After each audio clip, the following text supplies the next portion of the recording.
Welcome to 1TV special analysis. నేను BRK. Congress అధికారంలోకి వచ్చి దాదాపు 2 ఏళ్ళైంది.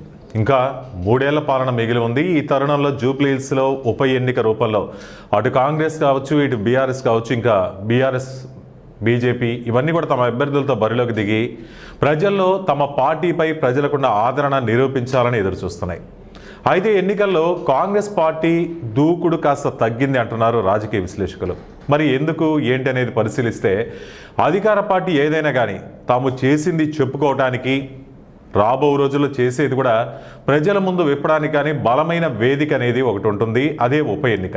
ఇప్పుడు ఉప ఎన్నిక రూపంలో జూబ్లీ హిల్స్లో ఉప ఎన్నిక ప్రచారంలో ఏం జరుగుతుంది, అసలు కాంగ్రెస్ పార్టీ పక్షాన ప్రభుత్వ సారథిగా ఉన్నటువంటి ముఖ్యమంత్రి రేవంత్ రెడ్డి ఈ ఎన్నికల ప్రచారంలో చేస్తున్నటువంటి ప్రసంగాలేంటి, ఇప్పుడు రాజకీయ వర్గాల్లోనే కాదు జూబ్లీ హిల్స్ నియోజకవర్గ ప్రజల్లో కూడా ఇదే చర్చ కొనసాగుతోంది. ఇక ఉప ఎన్నిక ప్రచారంలో భాగంగా ప్రధాన ప్రతిపక్షంగా భావిస్తున్నటువంటి బీఆర్ఎస్ ఆది నుంచి ఒకే విధానం, ఒకే స్టాండర్డ్, ఒకే నినాదంతో ముందుకెళ్తోంది. అదేంటంటే బీఆర్ఎస్ వర్కింగ్ ప్రెసిడెంట్ కేటీఆర్ మొదటి నుంచి కూడా ఈ 10 ఏళ్ల పాలనలో గత ప్రభుత్వం బీఆర్ఎస్ ప్రభుత్వం ఉన్నటువంటి ఈ 10 ఏళ్ల పాలనలో కేసీఆర్ ముఖ్యమంత్రిగా జరిగినటువంటి అభివృద్ధి ఒకవైపు చెప్తున్నారు. మరోవైపు కాంగ్రెస్ పార్టీ ఇప్పుడు ఈ 2 ఏళ్ల కాలంలో ఇచ్చినటువంటి 6 గ్యారంటీల అమలు ఎప్పుడు బీఆర్ఎస్ పార్టీ చెప్తున్నది ఏంటంటే వాగ్దానాలు అయితే ఇచ్చారు 6 హామీలని, కానీ అవి అమలు చేయడంలో మాత్రం విఫలమయ్యారు అని చెప్తున్నారు. దీంతోపాటు హైడ్రా అనేది తెలంగాణ ప్రజల్లో మొదట పాజిటివ్గానే ఉన్నప్పటికీ కానీ రానున్న కాలంలో ఏంటంటే పేద మధ్యతరగతి ప్రజల యొక్క ఇళ్లను కూడా కూల్చివేస్తుండడంతో ఇటు వ్యతిరేకత కూడా కూడగట్టుకుంటున్నారు అనేది కూడా ప్రజల్లోంచి కానీ రాజకీయ విశ్లేషకుల నుంచి కూడా వాళ్ళు చెబుతున్నటువంటి మాట. హైడ్రాతో పేదల గూడును కూలుస్తున్నారు రేవంత్ సర్కార్ అంటూ నిలదీస్తున్నారు కేటీఆర్. దీనినే తమ ప్రధాన ఆయుధంగా కూడా మలుచుకుంటున్నారు.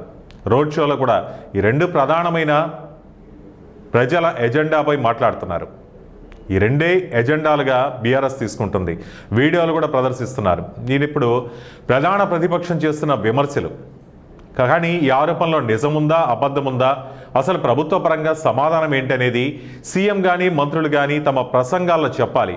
ఒకవైపు బీఆర్ఎస్ పార్టీ వచ్చి ఈ విషయంలో ఒక హైడ్రా కావచ్చు, ఇంకోటి హామీల అమలు కావచ్చు, ఈ రెండింటి విషయంలో కూడా కాంగ్రెస్ యొక్క వైఫల్యాన్ని ఎత్తి చూపిస్తుంటే ఆ వైఫల్యాలు కాదు మేమంతా అమలు చేస్తున్నాము అంటూ కాంగ్రెస్ ఆ వ్యాఖ్యల్ని తిప్పికొట్టడంలో వెనకబడిందనే చెప్పుకోవాలి. ఇక దాదాపు 2 నెలల పైగా ప్రచారం జరుగుతుంది కాంగ్రెస్ పార్టీ తరపు నుంచి. అటు మంత్రులు ఇప్పటి వరకు అధికారికంగా 4-5 ప్రచార కార్యక్రమాల్లో పాల్గొన్నారు సీఎం రేవంత్ రెడ్డి. కానీ అవి ప్రచారంగానే మిగిలిపోతున్నాయి తప్పితే రాజకీయ అంశాలు మాట్లాడుతుండడం అంటే వీటిని ప్రత్యర్థులు ఏవైతే విషయాల్ని ఎత్తి చూపిస్తున్నారో, వైఫల్యాలు చూపిస్తున్నారో వాటిని అవి వైఫల్యాలు కాదు మేము అమలు చేశామని చెప్పకుండా వేరే వేరే అంశాల వైపు ట్రాక్ తప్పుతుంది, ఇది ప్రజల్లోకి వెళ్ళట్లేదు అంటున్నారు. ప్రతిపక్ష నాయకులకు గ్యారంటీలపై హైడ్రాపై గట్టి కౌంటర్ ఇవ్వాలి. వాళ్ళ అజెండా అదే కాబట్టి ఆ అజెండాని తిప్పికొట్టాల్సినటువంటి రేవంత్ రెడ్డి వాటిపై కాకుండా అరెస్టులు, అక్రమాలు అంటూ వాటిపై అంటే కాళేశ్వరం కావచ్చు, మేడిగడ్డ కావచ్చు, ఈ కార్ రేసింగ్ కావచ్చు, వీటిపైనే ఆయన దృష్టి సారిస్తున్నారు తప్పితే ఇచ్చిన హామీల అమలు విషయంలో మేము ఒక స్టాండర్డ్ తీసుకున్నామో ఆ స్టాండర్డ్ ప్రకారం వెళ్తున్నామంటూ దాన్ని ప్రజలకి అవగాహన కల్పించాల్సింది పోయి వీటిపైనే దృష్టి సారిస్తున్నారు అనేది కూడా ఉంది. జూబ్లీ హిల్స్ జనం కూడా కాంగ్రెస్ పార్టీ అసలు ఇచ్చిన 6 గ్యారంటీల అమలు కోసం ఎదురు చూస్తున్నారు. ఉప ఎన్నిక ప్రచారంలో ఎక్కడా కానీ ఇటు సీఎం కావచ్చు, కాంగ్రెస్ సీఎం రేవంత్ రెడ్డి, అటు మంత్రులు కానీ ఆ ఊసే అసలు ఎత్తట్లేదు. ముఖ్యంగా సీఎం రేవంత్ రెడ్డి అయితే సినీ కార్మికుల సన్మాన సభలో పాల్గొన్నారు. అప్పుడైతే వాళ్ళకి ఆర్థికపరమైన హామీ ఇచ్చారు. కానీ రోడ్ షోలో 6 గ్యారంటీల గురించి కానీ అసలు ఏమీ ప్రస్తావించట్లేదట. ఉచిత బస్సు ప్రయాణం అయితే ఈ పథకం మాత్రం ప్రవేశపెట్టారు తెలంగాణలో. ఈ పథకం ప్రవేశపెట్టారు కాబట్టి ఆ ఒక్కటి మాత్రమే చెప్పుకుంటున్నారు తప్పితే మిగతా 5 హామీల సంగతి ఏంటి అనేది చెప్పడంలో విఫలమవుతున్నారు. సరే ఏ డేట్కి ప్రవేశపెడతారు, అసలు ఇంకేమైనా ప్రవేశపెట్టారనేది ప్రజల్లో అయితే చెప్పడానికి వెనకడుగు వేస్తున్నారు. ఇక కేసీఆర్ కేటీఆర్ను దూషించడమే తన ప్రణాళికగా పెట్టుకున్నారట. ఈ 2 ఏళ్లలో కాంగ్రెస్ ప్రభుత్వం అసలు చేసింది ఏంటి అంటే ఏమీ లేదంటున్నారు విశ్లేషకులు. రానున్న 3 ఏళ్లలో అసలు ఏం చేయబోతున్నారు అదన్నా చెప్తున్నారంటే అది కూడా చెప్పట్లేదు. నియోజకవర్గ ప్రజలు, జూబ్లీ హిల్స్ నియోజకవర్గ ప్రజలు దీనిపై అసహనం వ్యక్తం చేస్తున్నారు. ఎందుకంటే ఇప్పుడున్న ఎలక్షన్స్లో మాగంటి గోపీనాథ్ మరణానంతరం జరుగుతున్నటువంటి ఈ ఉప ఎన్నికల్లో ప్రజలని ఓట్లుగా మలుచుకోవాలంటే, ప్రజల ఓట్లు మలుచుకోవాలంటే తమ పార్టీకి అనుకూలంగా ఇవన్నీ కూడా చెప్పాల్సిన అవసరం ఉంది. కానీ ఆ విషయంలో వెనకబడుతున్నారట. మరి జూబ్లీహిల్స్ ఎన్నికల ప్రచారంలో ఇటు అధికార పార్టీ చేయాల్సింది ఏమీ లేదు, ఏం చెప్పుకోవాలో తెలియని పరిస్థితి, అయోమయ పరిస్థితిలో ఉందంటూ కూడా విశ్లేషకులు కానీ అటు ప్రతిపక్ష పార్టీలు కానీ రేవంత్ సర్కారుపై విమర్శలు చేస్తున్నారు. మరి దీనిపై అధికార కాంగ్రెస్ పార్టీ దృష్టి సారించాల్సిన అవసరం కూడా ఉంది. రీసెంట్గా రహమత్ నగర్ రోడ్ షోలో కూడా రూట్ మార్చారు. 6 గ్యారంటీలు హైడ్రా అంశాలు ప్రస్తావించడం తప్పితే తమ పాలనలో చేసిన అభివృద్ధిని ప్రజలకైతే చేరవేయడంలో వెనకబడ్డారట. మరి కాళేశ్వరం ఫార్ములా ఈరేస్ కేసులను తెరపైకే తెస్తున్నారు. ఇటు కేసీఆర్, కేటీఆర్, హరీష్ రావును ఎందుకు అరెస్టు చేయడం లేదంటూ ప్రశ్నిస్తున్నారు. దీనిపై ప్రతిపక్ష పార్టీలు ప్రజలను పక్కదోవ పట్టించేందుకు రేవంత్ ఈ అంశాలను లేవనెత్తుతున్నారు. అంటే తమ పాలనలో చేసినటువంటి హామీలు అమలు చేయకపోగా ఆ తర్వాత ఏ అభివృద్ధి కార్యక్రమాలు తీసుకెళ్తున్నారు అనేటటువంటిది చెప్పకుండా వాటిని పక్కదోవ పట్టించేందుకు ఎంతకాడికి హరీష్ రావుని కానీ, కేసీఆర్ని కానీ, కేటీఆర్ని కానీ ఎప్పుడు అరెస్ట్ చేస్తున్నారు అంటున్నారు. దీనిపై బీజేపీని కూడా తెరపైకి తీసుకొచ్చారు. బీజేపీని కూడా ప్రశ్నిస్తున్నారు.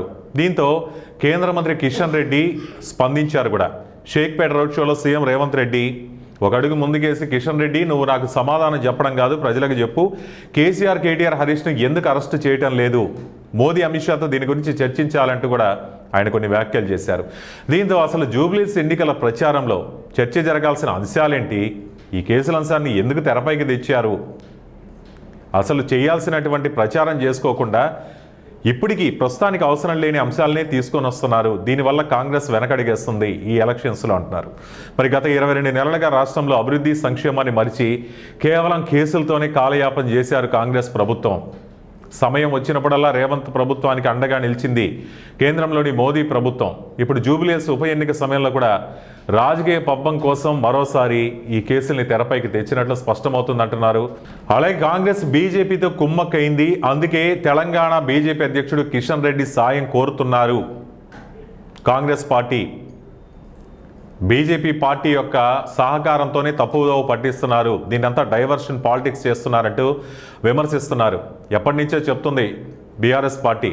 కాంగ్రెస్కి, బీజేపీకి మళ్ళీ లోపాయికారి ఒప్పందం ఉంది కాబట్టి పరస్పర సహకారంతోనే ముందుకెళ్తున్నారు ఈ ఎన్నికల్లో అంటూ బీఆర్ఎస్ పార్టీ చెప్తుంది. మరి ఏదేమైనా కానీ కాంగ్రెస్ ఈ జూబ్లీహిల్స్ ఉప ఎన్నికల్లో విజయం సాధించాలంటే మాత్రం తమ ఇన్నాళ్ల పాలనలో చేసిన సంక్షేమం కావచ్చు, అభివృద్ధి కావచ్చు, హామీల అమలు ఈ అంశాలపై దృష్టి సారించి ప్రజల ఓట్లు సంపాదిస్తే తప్పితే విజయం సాధించడానికి ఇంకో మార్గం లేదంటున్నారు విశ్లేషకులు కూడా.